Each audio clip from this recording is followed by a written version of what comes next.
Mənim adım, soyadım Süleymanzadə Süleymandır.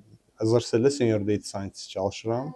Mən semantik axtarış sistemini təqdim edəcəm və həmin semantik axtarış sistemi multi-agent sistemidir. O həm RAG-ı istifadə eləyir, həm də ki, orada 2 agent mövcuddur. Həmin agentlər vektor store'dan lazım olan məlumatları götürüb, handle eləyib və artıq klientə göndərirlər. Təsəvvür eləyin ki, sizdə 400 mindən artıq Huawei dokumenti var və 80 mindən artıq Ericsson dokumenti var. Təbii ki, orada naif bir axtarış sistemi mövcuddur, hansı yalnız keywordlara görə lazım olan hissəni tapır. Hətta mən deməzdim ki, lazım olan hissəni, konkret olan hissəni tapa bilir. Amma həmin hissələrdən hansısa bir məntiqi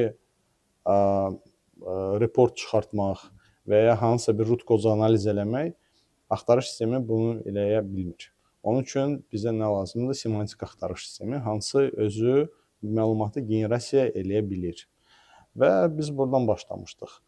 Yəni, əvvəl mən sadə bir pipeline qurmuşam, işləyib, amma sadə sorğularda təbii ki, normal nəticələri verib, amma daha mürəkkəb sorğularda problem verməyə başlayıb da. Yəni, o qədər də relevant cavab vermirdi.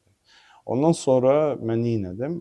Əlavə bir dənə agentik sistem qurdum, hansı artıq daha relevant cavabları verməyə başlayıb, amma ona baxmayaraq insanlara göstərici sual vermirdi. Və mən daha da bu sistemi böyütdürdüm və əlavə bir dənə də agenti yazdım, hansı artıq imkan verir ki, insanla artıq başqa insan kimi danışır, ünsiyyətdə olur və hətta göstərici suallarla insana kömək eləyir, lazım olan məlumatı axtarıb və verir.